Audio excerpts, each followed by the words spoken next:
worried. If your executive peopled by crooks, you should be afraid. But when the judiciary stops being court of law, the people should be alarmed. Nigerian courts over the past few years have shown very clearly that we have good reasons to be worried about the capacity to deliver justice or to give equity. However, I do know that within the inherent jurisdiction of that court, it has the powers, if it so desires and if it finds the will, to hear evidence that will suggest that the person who is sat in the highest office of the land is a career criminal. Wow, that is the ever courageous and fearless Dele Farotimi with his strong words on the marble. With that, we want to welcome you to the Comrade Show, the Comrade and Friends, a segment of your popular and darling program, the Comrade Show. Today, the 8th of October 2023, promises to be yet another important event in the march for this very difficult situation that Nigeria finds itself. Which way, many have asked Nigeria. And today, on the Comrade Show, we shall be looking at the Tinubu certificate saga as he eats up, and also to mirror a Edo State governorship election that is cooking for 2024. Do not touch that die. Join us. We'll be with you in a moment. Comrade Show, Comrade Lante Oriake. This is the Comrade Show. Thank you so much, ladies and gentlemen. Like I said, it's your darling program, the Comrade and Friends. I have with me today the CNC of the Comrade Show, no other but Comrade Lante Oriake. But time is of essence. We are wasting no time at all. We heard very, very clearly from the fearless Dele Farotimi on the saga relating to the president of Nigeria, President Bola Ahmed Tinubu, about certificates. So much so that many of us that live in diaspora have become a source of people making jest of us and asking if indeed we truly have certificates. Nigeria has defined a new lexicon: forge or no forge, real or no real. Today we shall be looking at it, and we want to ask everyone to pick up your phone and ring in. Comrade Lante, no need for introduction. How does this meet you? I know you've had lots of videos and you've done lots of podcasts on this issue, but it is important, not just for politics, for our own integrity and the most populous black nation in turmoil. Where is your certificate, Comrade Lante? The ball is in your court. We can't hear you. Thank you very much, Comrade from Moses Austin, Yes, Nigerians. It is the Comrade Show, and of course, Tinubu certificate saga hits up. I want to say, in response to what you have asked, that at the moment, I am sure that anytime INEC or any responsive body would ask me to produce my certificates, we would get them produced, and of course, they are verifiable. Like you said, and you've rightly established, it's unfortunate that we're here. It's unfortunate too that we are reaping the ripple effect of what is currently happening.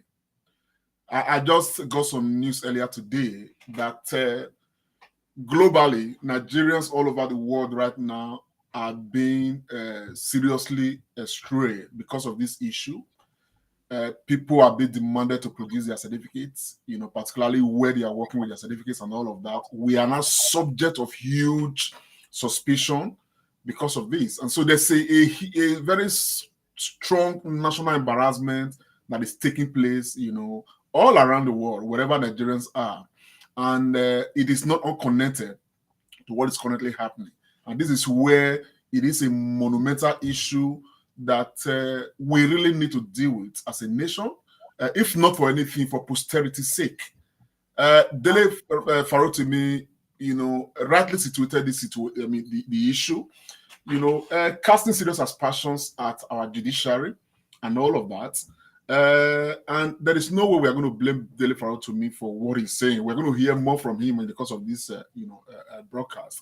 But I like to see, just so I give you back the baton, that what we are currently going through because of one man. Remember, Nigeria, has an estimated population of over 200 million people, 90-something million registered to vote. Okay, the man that has been selected to become president of Nigeria today, okay, is adjudged to have gotten 8 million out of over 200 million Nigerians. And on the strength of this 8 million, okay, Nigeria is facing this monumental embarrassment. And it's a shame that so many other people out there are saying that the other over 200 million Nigerians should not have a say as far as this matter is concerned. Honestly, we should have a say, we should discuss it, we should situate it, not to condemn this nation, but to correct the future of this nation. So that tomorrow, hopefully, our children will just be lucky enough to enjoy some level of credibility and be respected all over the world. Over to you, sir. Thank you so much, Comrade Lamte. You put it very succinctly. We must discuss it, and discuss we must. We are not saying that any one of us, nobody is above the law. But when things happen, it's only very important that we say it. And like you said very clearly, for the sake of posterity and for a better Nigeria, which me and you, including President Bola Tinubu, will one day leave behind. And history, they say, beckons. But Comrade Lamte, I just want to deviate from the political aspect of all this. And I want to speak to what Dele Farotimi said. And on that premise, I'll be asking you that question. Viewers and friends of the Comrade Show, please, let it not be just a discussion between myself and Comrade Lamte. The lines are open immediately. We're not having any. We want to hear from Nigerians. We want to hear what your thoughts are, because this is very important. It will help the Supreme Court and Nigeria as a country to gauge the situation at hand. Comrade Lamte, Dele Farotimi said something very important. And I remember the words of Sir Usman Danfodio, who once said that conscience is indeed an open wound. Only truth can heal it. And in that deposition by Dele Farotimi, he said truth has become something else in Nigeria. Do you agree? Why can't truth stand tall in the face of all this? Forget about politics. Forget about legal aspect. What is indeed the truth, Comrade Lamte? You see, Jerry Rawlings of Ghana once said that so long as Africans remain highly in love with their oppressors, they will continue to be the oppressed. Truth, here is nothing but national integrity. It is nothing but, the death of corruption. It is nothing but the spirit of putting the nation first before self. And all of these qualities and virtues, if you may, they are lacking currently in Nigeria. They are lacking within the political landscape. They are lacking, all around. Truth, like you've asked, is a moral issue. Okay? And we have for over the course of many years, we have lacked that sense of morality. You understand what I'm saying? That would present, integrity as a major focal point. Truth, is all about having, the privilege of being elected to represent a people, and you, the representative, understanding that this position of privilege is one that you must hold with all sense of integrity and all sense of honesty. Understanding that leadership, must, be embraced with a spirit of governing for the glory of service and without, using any other means whatsoever. So all of these things are lacking. Truth in this case is absolute defense of our democratic values and what they should stand for. Okay, not erosion of the organs of government. Truth is pure respect for separation of powers, not influencing, okay, the organs of government for selfish interests. So at the end of the day, when you look at Nigeria just now, given our political landscape, given where we are coming from, we see huge erosion. We see monumental, political immorality. We see subjugation of the highest order. As a matter of fact, we now see a different kinds of neocolonialism perpetuated and orchestrated by Nigerians themselves. So at the end of the day, the Benin man says, when the river, okay, becomes dirty from its source, there is no way anybody can have fresh water to drink. Truth is integrity. Truth is upholding the rule of law the way it ought to be. And all of these, they are lacking as far as our Nigerian politics is concerned. And it is impacting every aspect of our national lives, whether at home or in diaspora.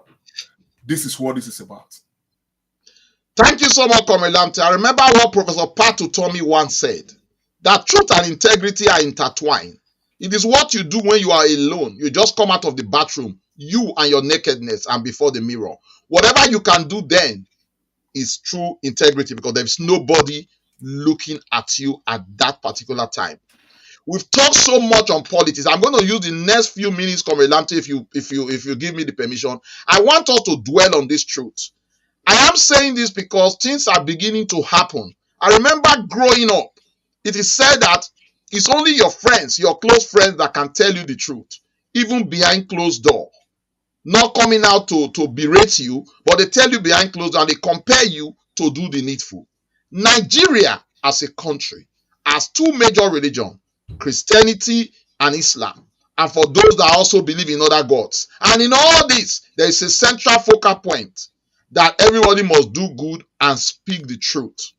And it's also said when we are growing up that when you call elders or your friends, when whatever they tell you the truth, haven't looked at the matter. But Comrade Lamte, I am looking at morality now. Because if you ask me, I believe President Bola Ahmed Tinubu is well educated. I believe he has all these certificates. I believe he went to school. But I think there is a missing link because the truth is not being told. Why would President Bola Ahmed Tinubu want to go down this route when he has the certificate? What's happening to his children? What's happening to his friends? What's happening to his political associates? Can they not speak up indeed for tomorrow? Somebody even told me in church today there is no need to practice Christianity. Why talk about Christianity in Nigeria or Islam when people really don't stand up to speak the truth? Leaders of churches, leaders of mosques, great people have kept quiet. Everybody is saying, go indeed to court. The Supreme Court can make a judgment for or against, but that does not make it legitimate. That does not make the truth not to be the truth and the lies not to be the lies. So, Comrade Lamte, I want to ask you again, why are Nigerians, top Nigerians for that matter, in different strata, especially in the religious setting, not coming out to address this issue? This week, some people are calling Professor Wole Soyinka to speak to this issue, either for or against. We want to hear our voices because this is becoming a serious embarrassment. Why? Let us take a listen to Peter Gregory Obi. We probably will take it from there and understand exactly what you are situating. Good behavior. These are part of leadership. So it can be done. We have all the talents and everything all over the world. It's a question of the leadership has to show it. You have to start by saying, my name is Peter Obi. I'm from this town. I went to this primary school, this secondary school, this university, and people can.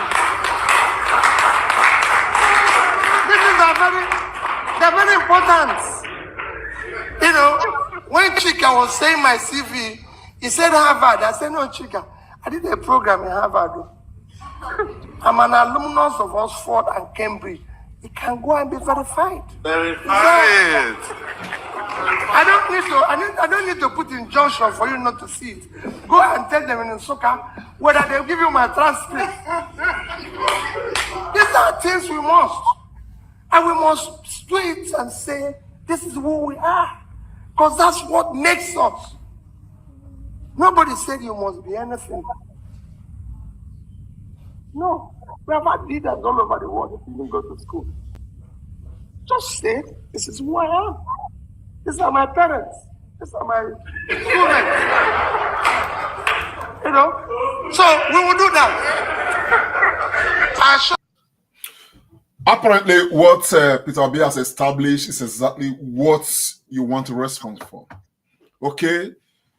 Who are you? Where are you from? Okay? Are you verifiable? What's your name? Okay? What primary school did you attend? Who is attesting to that? Who knows you? Who is your family? Who is your brother? Who's your sister? Okay? Where is your identity? And how honest are all of these, privately and publicly? This is the crux of the matter. So the question of whether, you know, what's his name, Bola Ahmed Tinubu, you know, is an intellectual, he went to school, he must have done this, he must have done that. That's not the issue, really. As a matter of fact, some people are already now raising the question that Bola Ahmed Tinubu appears to have no history in this country. Nobody has ever come out to say, man, he's my son or he's my uncle. We have the same parents. Some people have speculated that he's from Osun State originally. There is no history whatsoever that people can actually trace to say, this person said this that we can verify. This one said this that we can verify.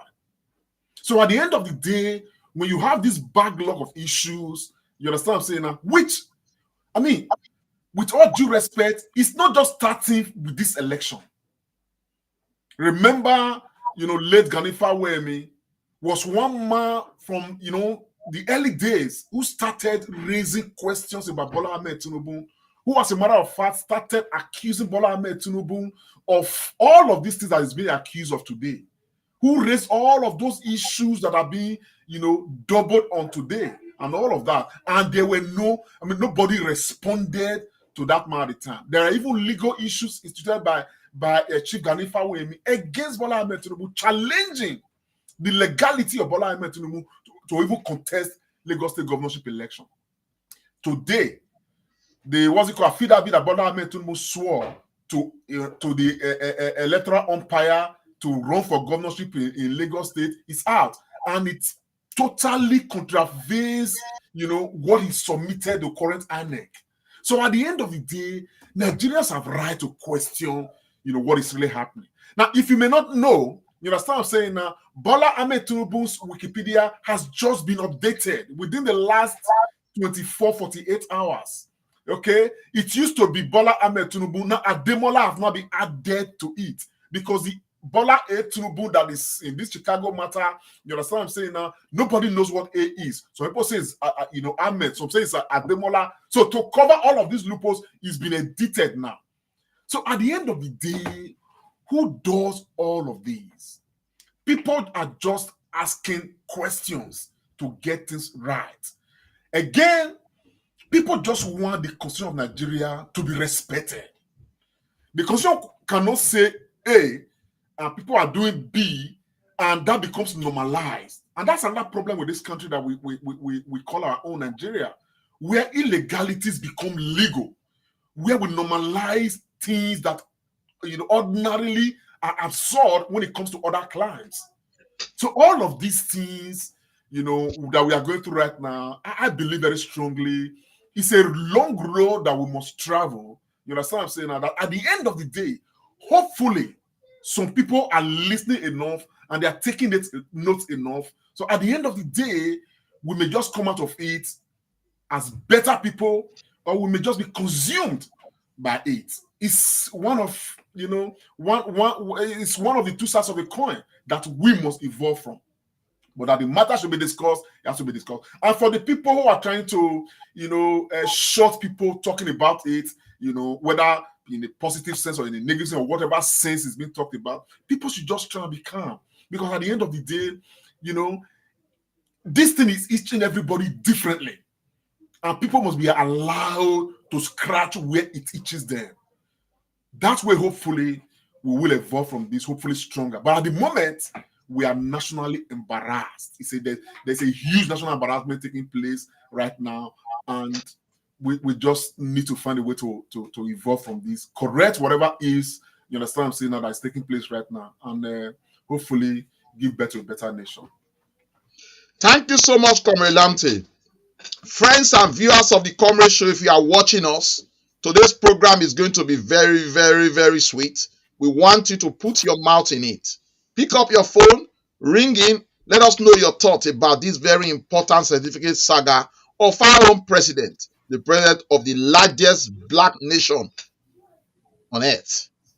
And also too, if you can't ring in, please put a comment there and we are going to read your comments as well.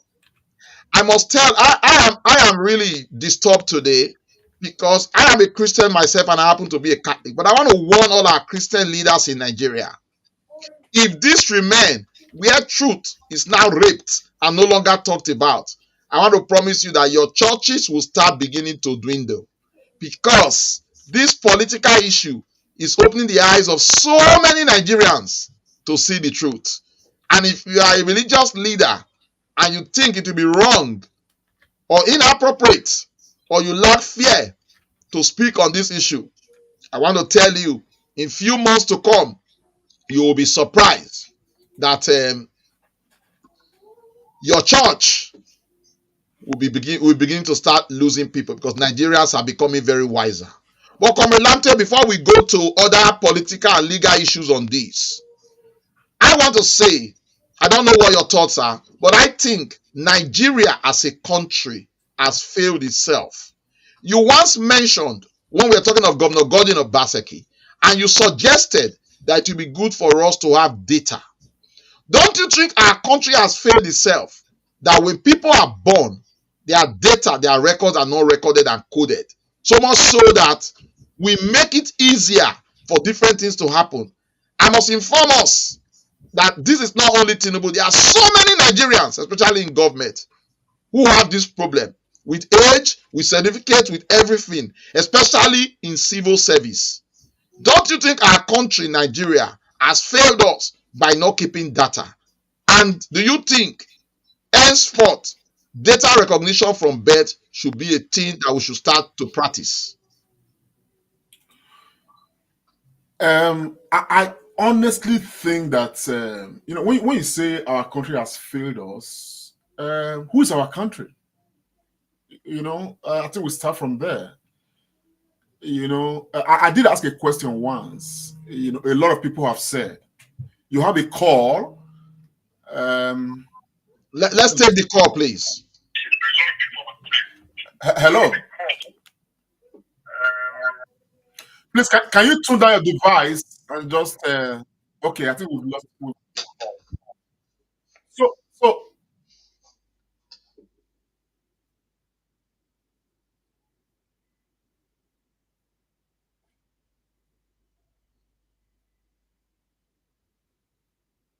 Hello, Comrade Lamte. I don't know.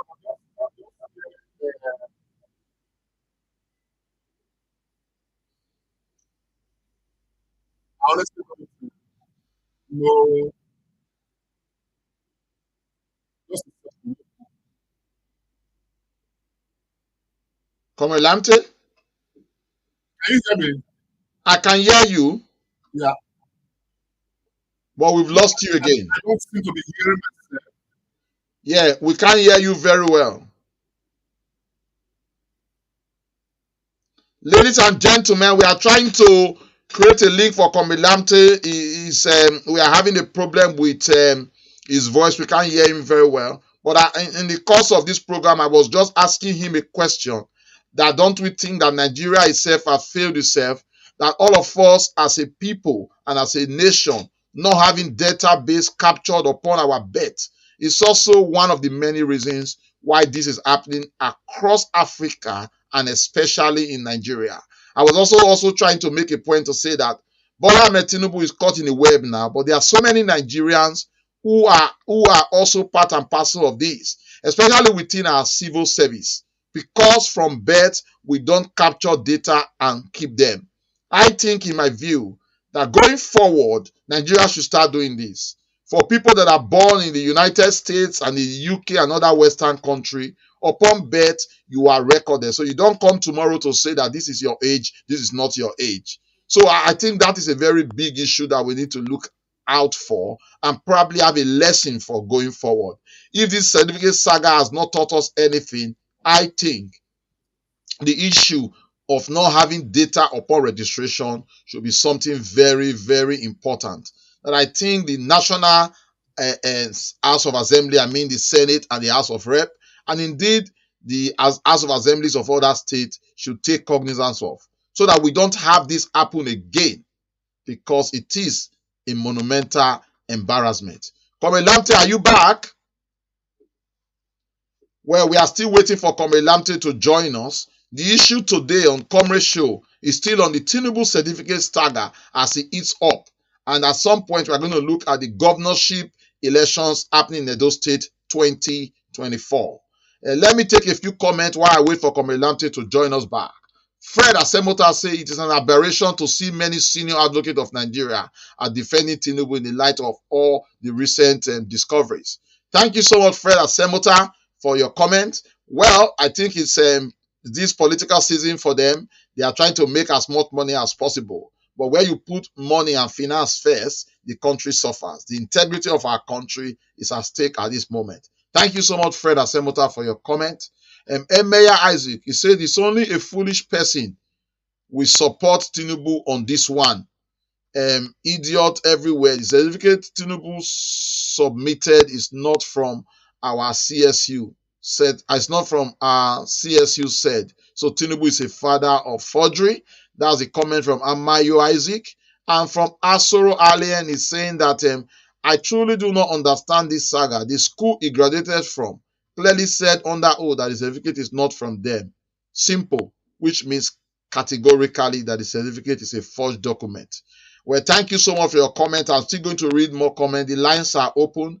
Comandante Bonsarek will be joining us shortly, but we are still discussing a very important issue that has rented here in Nigeria, and I dare say in many WhatsApp group, many social forum will be talking about this. Is the issue of the Tinubu certificate saga.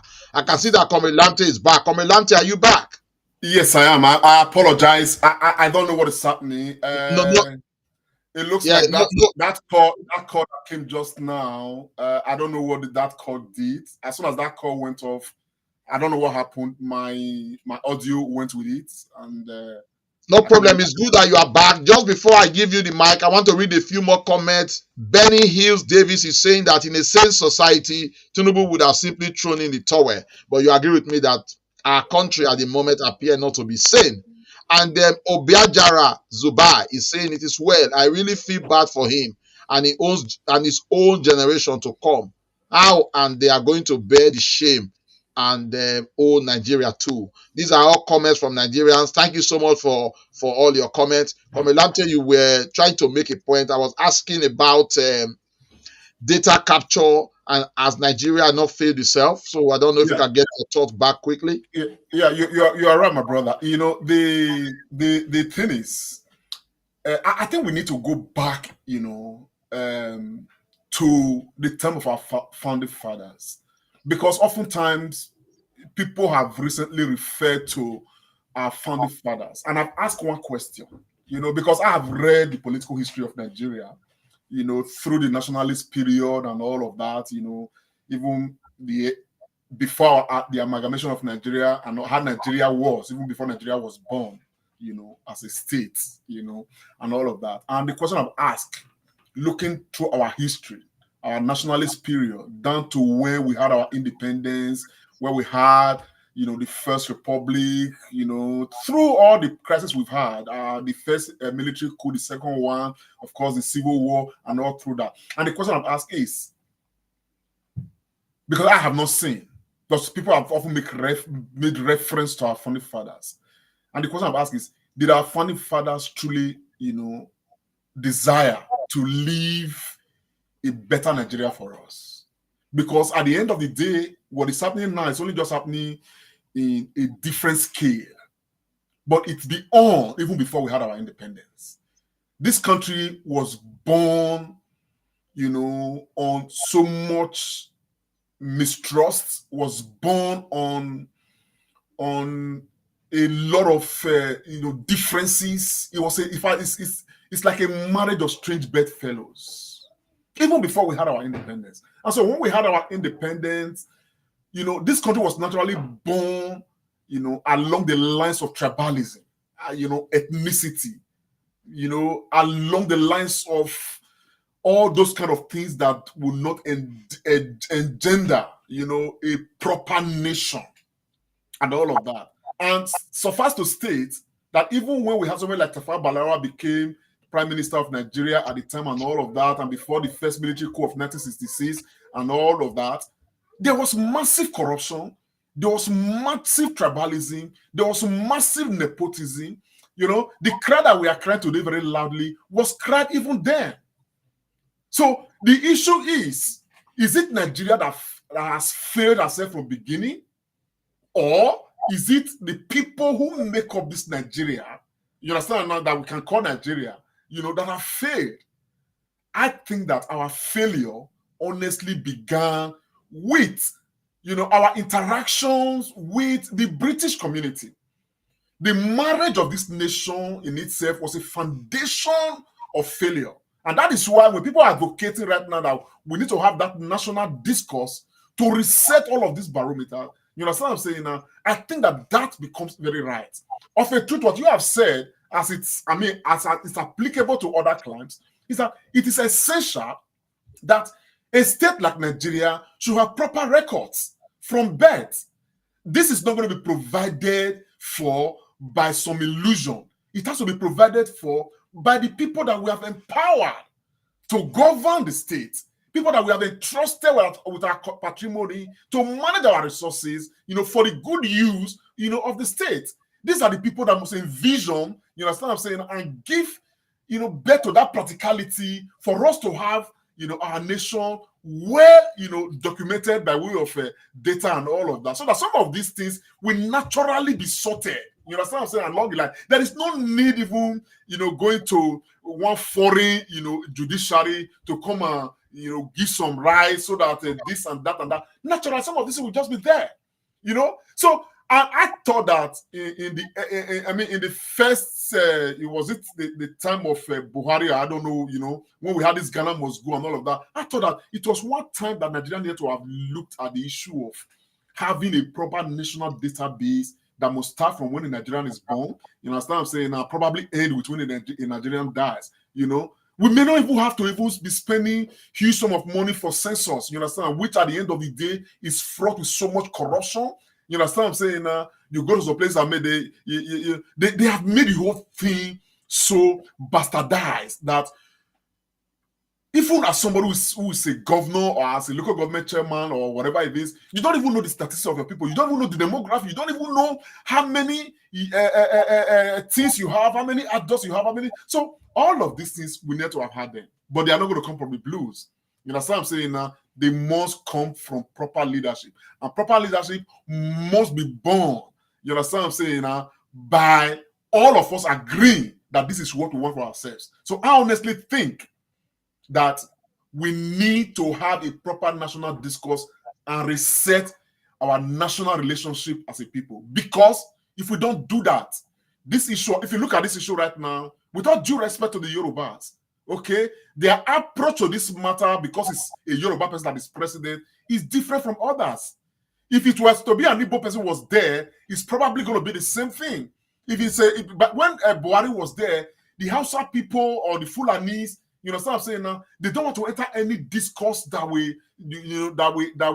challenge. You know what I'm saying? The quality of Buhari.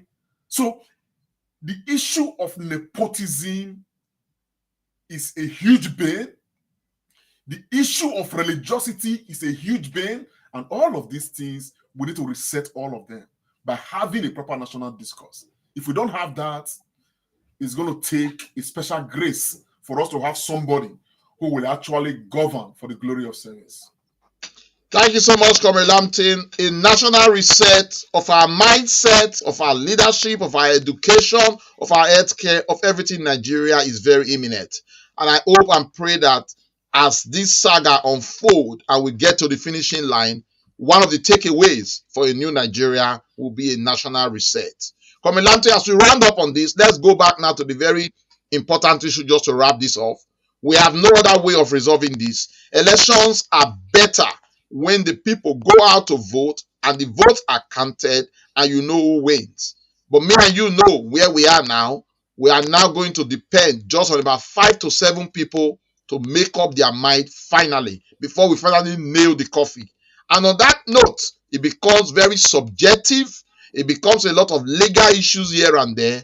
And whatever comes out, like Ruben Abati said, when you go to the Supreme Court, whether you get justice or not, the only thing you can cry to is God.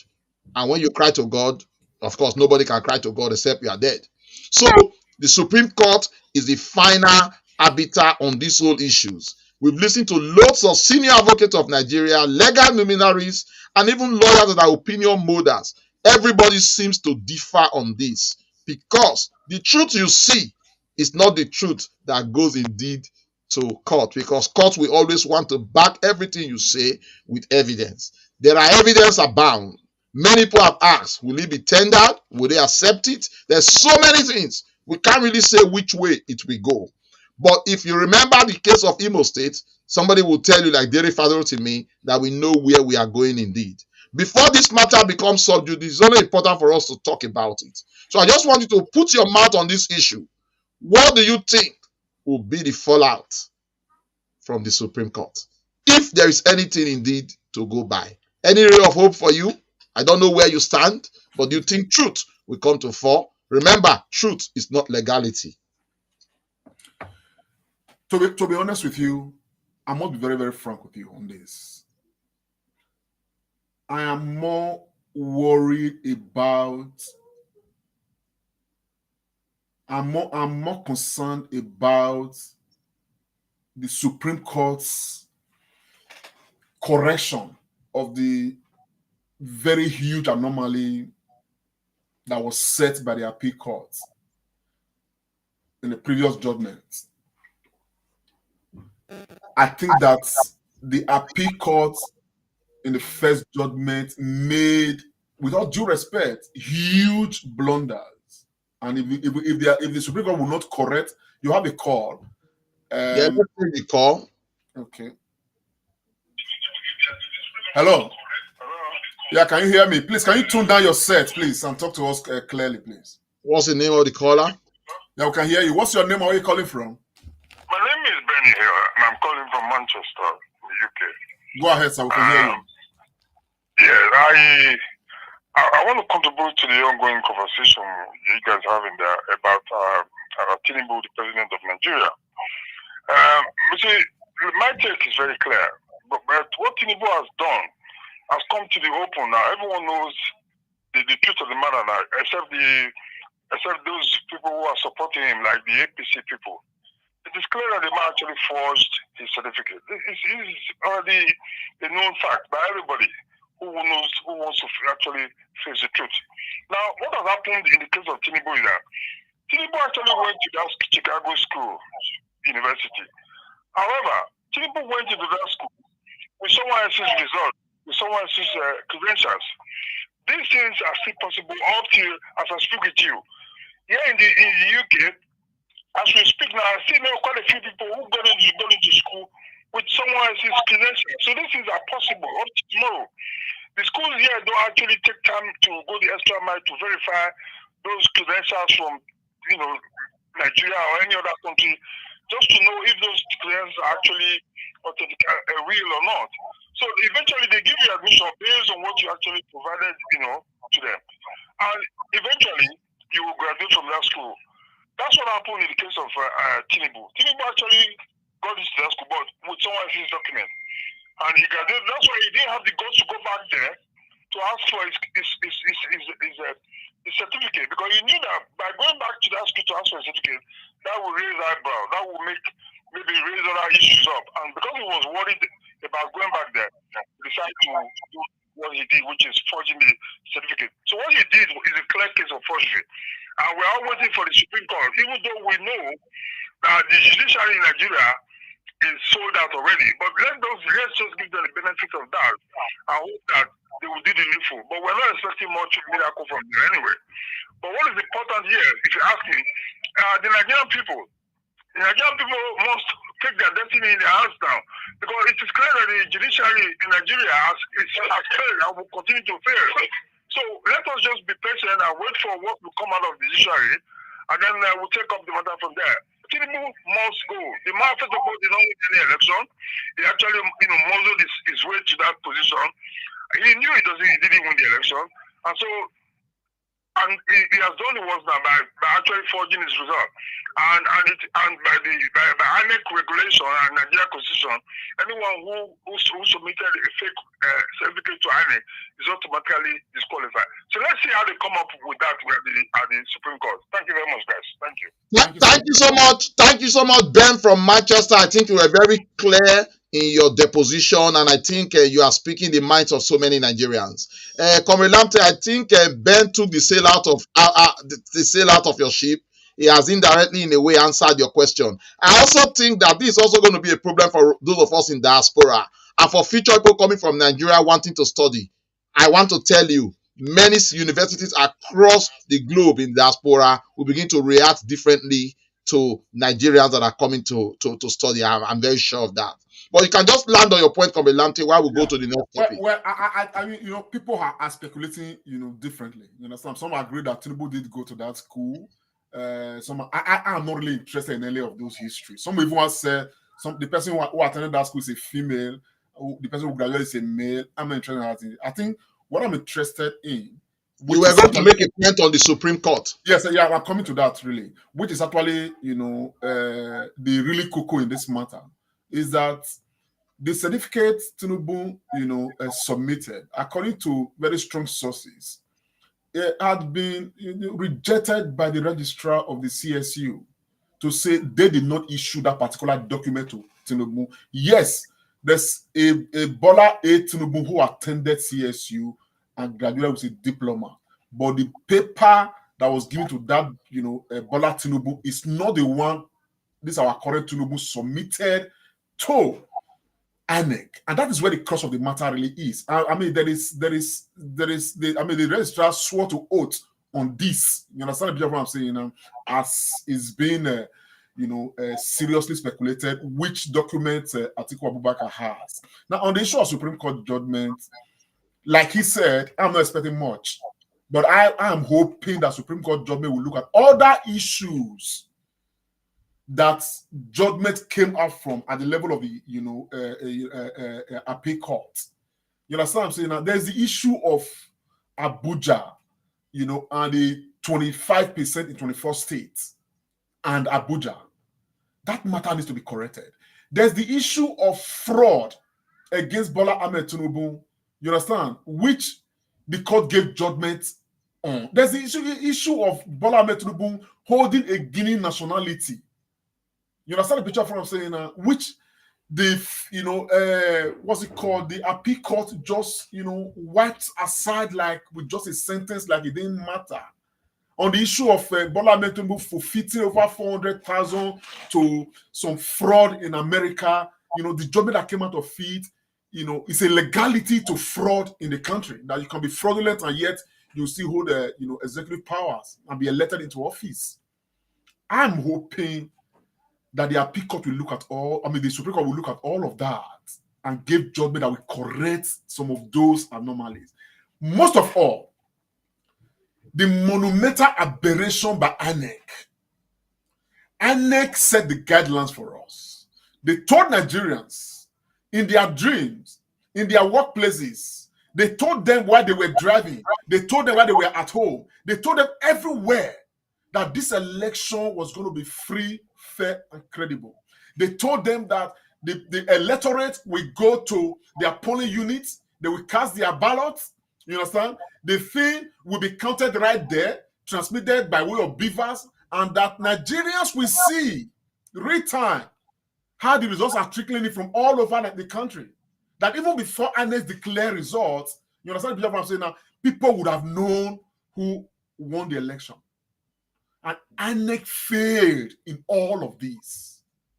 And the appeal court did not as much as find INEC wanting for setting the rules for Nigerians that will encourage as much as 98 million Nigerians to go and register and betray these Nigerians by not adhering to the rules INEC set for the election.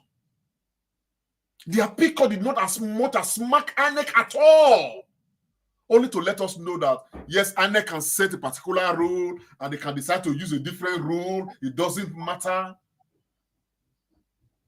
I mean, bro, when you look at the judgment from CSU, it was just a one-page document.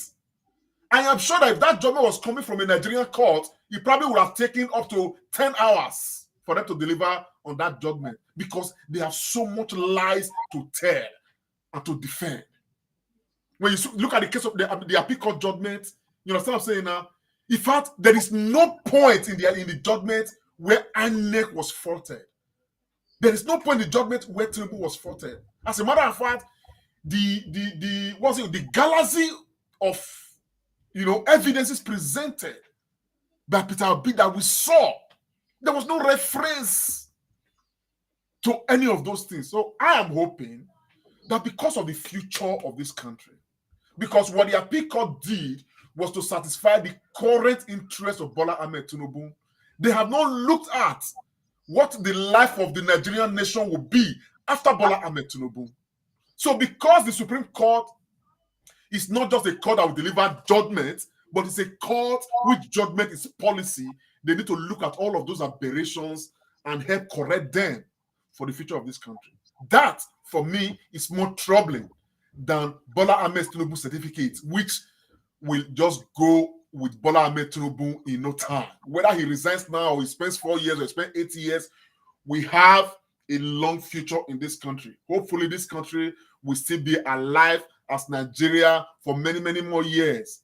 So judgment has to not look at the interest of Bola Ahmed Tinubu or a few persons around that now, but look at the future of this country, where our children, our children's children, are coming to come and live. And these judgments will be referred to, you understand what I'm saying, for the future and development of this country. So I think I'm more worried about that, and I hope that the Supreme Court will be wise enough, to correct some of these abnormalities, so that we still have a semblance of a nation to look up to. Yeah, Comrade Lamte, I must thank you very much because, like somebody told me, was it last week, that the issue of forgery and certificates is just a smoke screen for us to forget the many issues that we are crying to to the Supreme Court. And I must thank you because you've used this medium again to remind Nigerians of those very nagging issues. Many people believe that justice indeed was not done at the presidential appeal court. And I thank you so much for raising them, because sometimes we get carried away and we think that the only issue to be looked into is the issue of certificates saga, which many legal luminaries have also argued is not even part of discussion. So, like Ruben Abati said, the Supreme Court, after Supreme Court is God, Nigerians are looking forward to the judgment. Hopefully, judgment will come around the end of November or just in December, likely before Christmas, or let me stretch it a bit further, before the end of this year. We'll know where we are so that we'll know where to go to. But we appeal once again to the Supreme Court to be very, very, very, very, very strict and look at this matter as it is. Like many people will argue, truth is different when it comes to legality. And that's why many Nigerians and many people across the world often frown at election matters taking indeed to court. But for Nigerians, this is where we are. And whatever we are doing now is for posterity. I end this again with the words of Usman Danfodo, who said, "Conscience indeed is an open wound. Only truth can heal it.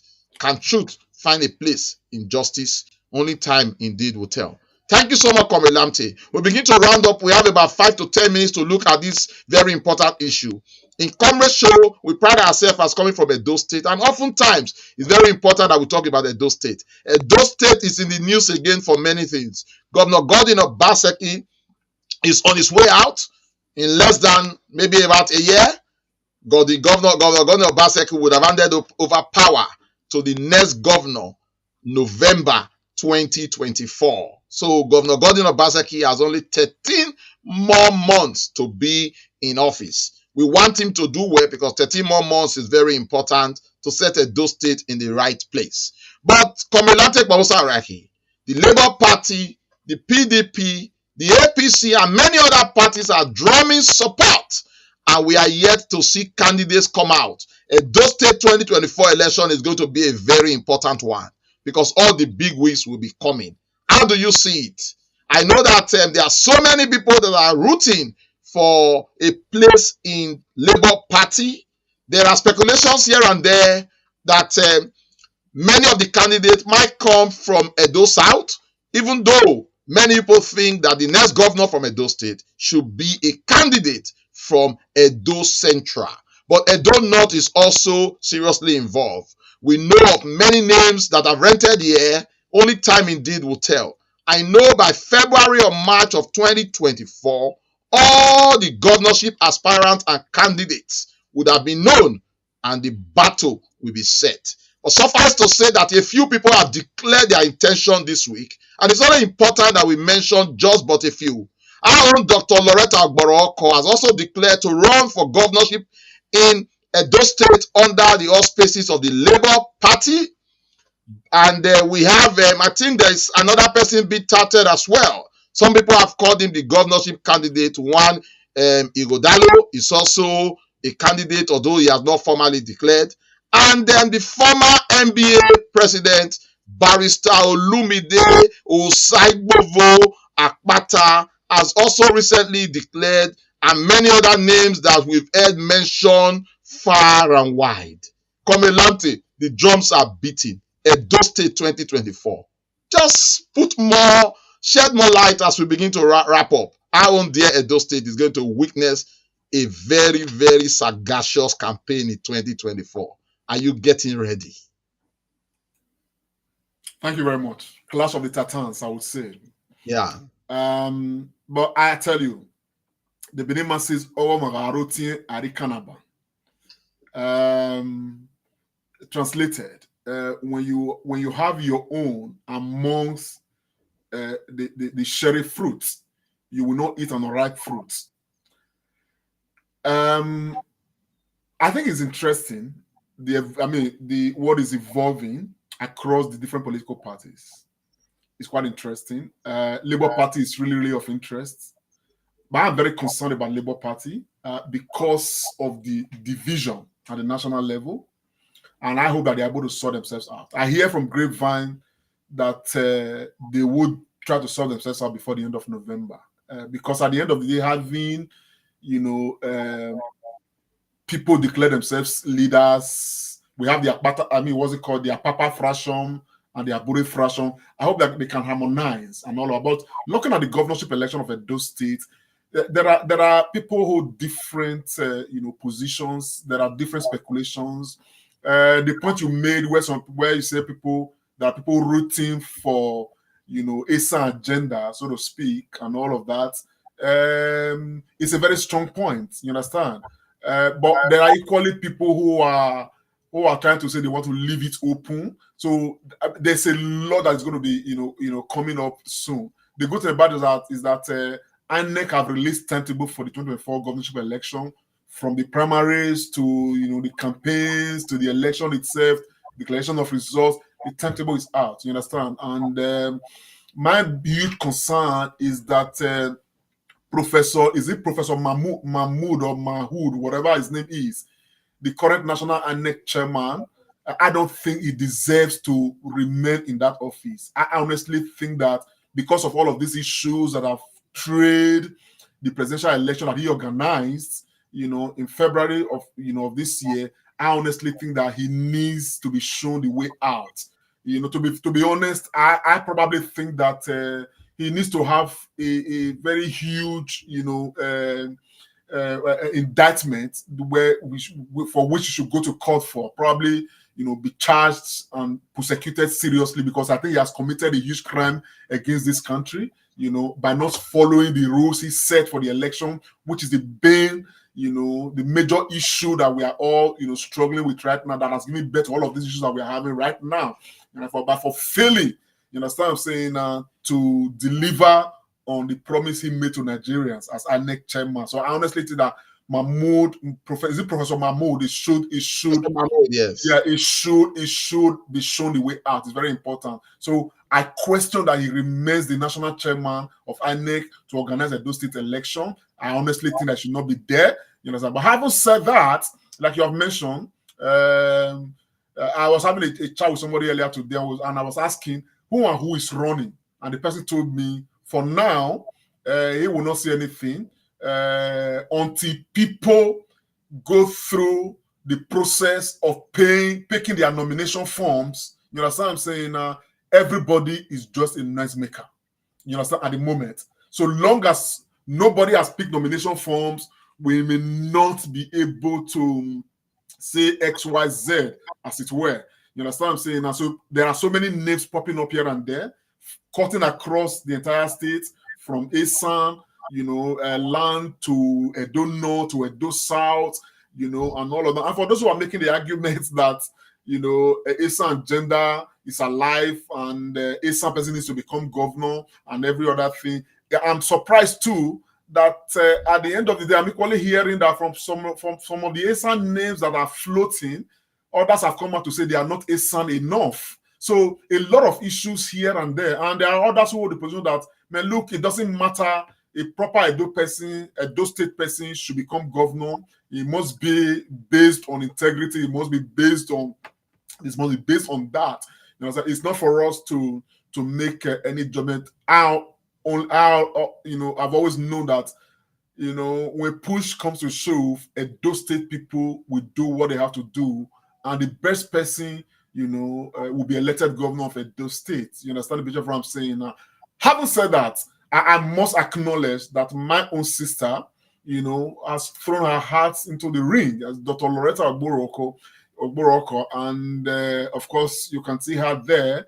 So her own mandate, is sacrosanct to me, because apart from just being a sister, she's someone that I know very well. If given the mantle, she will do a lot better than we have seen in the history of Edo State. So she's running, and she's ready, to I've asked her, one-on-one, are you ready to pick the nomination form? It's expensive. She's ready, and I trust that she's ready. So for me, I think she's the only person right now running for governorship in Edo State, that I can see, that I can vouch for, that I can say, yes, this one is running for governorship. So for me, if you ask me, Dr. Loretta Ogboroko is the only candidate that is running for governorship right now. Until the rest pick their forms, and we'll now begin to count them. Then for now, Dr. Loretta is the only candidate. And of course, she has gone to see the national leadership, the leadership of Labour Party in Edo State. So we are waiting to see how the whole thing is eventually going to flow. The state headquarters of the Labour Party.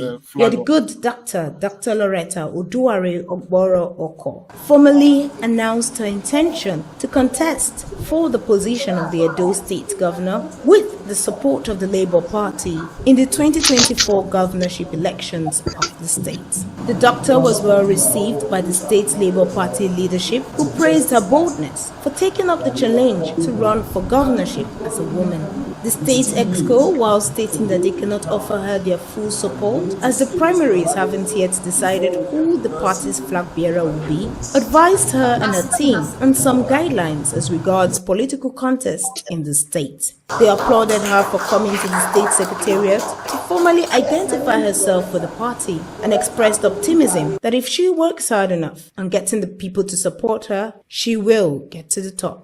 Speaking on their own as regards the visit, Barrister Patrick Agbontai Ugeva, Edo South leader of the Labour Party and Deputy State Chairman, expressed happiness at having her on board the Labour Party And Comrade Paul Adewumi Enomayo, the Oredo local government chairman of the Labour Party, described the doctor as someone God directed to take up the mantle of leadership in the state. I have seen her as somebody that God has directed to take a mantle that all men have been failing since in this state and at the same time in this country. In time to come, he will rise from Edo State as a governor and become a president. That is what I wish for her, because she has all it takes as a leader. Also speaking on Dr. Loretta and her vision, Mrs. Pauline Omogbele, the Labour Party state women leader, who was also a former deputy governorship candidate for the party in the last Edo State governorship election, stated that it was important that Dr. Loretta gave due honor to the party so that they can in turn guide her and also give her support. If you want to run for political office on a particular platform, you have to first give honor to whom honor is due. You have to come and see the state. If you're running around like some of them are running all over the place, the party doesn't know you. So if anything happens outside or certain statements are made, we will deny you because we don't know you. So when you come in, we give you a guide. You need to watch what you say. There are guidelines to elections. There are timetables. So we'll be able to give you a guide as to when to say vote for me, when to put up certain things. So it's good you come and interact with the state because you get a proper direction and guide as to how to do your things. The women leader, while alluding to girl power, stated that she was happy with Dr. Loretta stepping forward, as it would serve as an example for young girls and women. I just met her. Like I said to her, I've seen her billboards around, and I've been excited because she's a woman. I'm a woman. So the young girls will say girl power. It's time for girl power. It's time for us to embrace leadership by females in Nigeria and specifically in Edo State. We've witnessed power by leadership by men. Let's the women try. In the last election, 2020, I was a deputy governorship candidate for Labour Party. And so seeing a female coming out to aspire for the #1 seat, I'm excited. I want to interact with her more. I want to know what she has for especially the women and the children. I want to know what she has for the state, what ideas she has, what changes she thinks she can bring to the table to change the narratives based on our current situation in the state. So yes, I want to see what she has to bring. Well, that's just a report on the flag off of Dr. Loretta. But suffice to state that even though Dr. Loretta is our own, the comrade show we definitely interact with all the people that will be aspiring to run for governorship in Edo State, because I trust Dr. Loretta. You understand what I'm saying? I know her capacity, and I think that she will make a damn good governor for Edo State. You understand what I'm saying? But at the end of the day, Edo State people need to be able to see the people running for governorship and assess them on the strength of what they plan to do as governors, as governor when any of them is elected. You understand? So we are going to be having a platform where we are going to be interacting with all of them, engaging with all of them dispassionately, irrespective. You understand? Keeping our own, support aside. You understand? And we want to present that equal, platform for everybody to come and say what they want to, do for the state. You understand? And Loretta is going to be part of this mix as well. And from there, I'm sure that the state would be able, to, discern exactly who is ready to become the next governor of Edo State. You understand what I'm saying now? I think we'll be open to do that. Yeah, thank you so much, Comrade Latik Mosa, for that. I just want to say that I salute the courage and the tenacity of Dr. Loretta Oduwari-Ogboroko in this very difficult situation, especially for the female gender. She has decided to throw in and decide to run for governorship. I commend her courage. But like you said, we need to make this very clear. We learned our lessons in 2020, 2021, and the comrade show in its last board meeting took a very, very decisive decision. We are standing indeed for Edo, and Edo we must stand for. We want the best to rule us, and we are going to open the floor and this platform from everybody. They will come to this platform. We are going to grill them and let Edo State people really decide. Dr. Loretta Agboroko is well known. When it comes to this platform, she'll be grilled to the teeth. So it's open to so many aspirants that want to run. We want the best so that we can present the best indeed to Edo State people. And we will cause them to make statements and promises that we are going to hold them for. So that when they become governor and we begin to ask these questions, nobody will accuse us like they've done with Governor Godwin Obaseki. We must learn our lesson. The Comrade Show is a platform for everybody. And we want to say that as many people that will come out to run, this platform is open. We shall give everybody equal opportunity to sell themselves and sell themselves to Edo State people. Dr. Loretta Agboroko has got 2 hurdles to cross at the moment. We pray and hope she's able to cross them. The most important one is to get the nomination from the Labour Party before presentation to the entire people of Edo State. We want the best for Edo State. I will believe the best indeed must come. Every aspirant, the Comrade Show is open to you. We have a wide global audience where you come and speak to the people and let the people really decide. But congratulations to Dr. Loretta Agboroko for taking this very bold initiative and for daring to run in that forest where so many women have been so scared to take. The highest we've got is just deputy governor. She is a woman of solid integrity, and we shall question that as she presents herself to Edo State people. But I think she's made a very remarkable impact. We must indeed commend her. She reminds me again of the words of Ambassador Joseph Osamore, who says, let us give women a chance. I think many more women from nook and crannies of Edo State should come out as well. Let's make that pot very sweet so that when we dip our hand, we shall pick the best. So on that note, we'll be ending the Comrade Show today. But I want to say thank you to all our viewers, especially those who have contributed.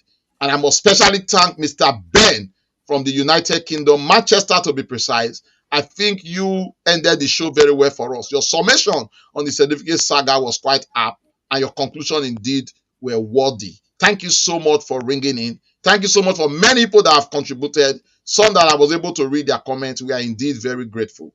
The march to a new Nigeria continues. We've not heard the last of the certificate saga of President Bola Ahmed Tinubu. Let's see how things unfold. And to the Supreme Court, we advise and we beg, do justice. Let truth be the focal point. Even though they say truth is not legality, but let us do things for posterity, for the growth, preservation, and integrity of the most populous black nation on Mother Earth. On that note, I say thank you so much for listening to us. Have a very good week. Stay out of trouble until we come your way again next Sunday. Bye for now. Comrade Show, wait, Comrade Lante Oriente. This is the Comrade Show.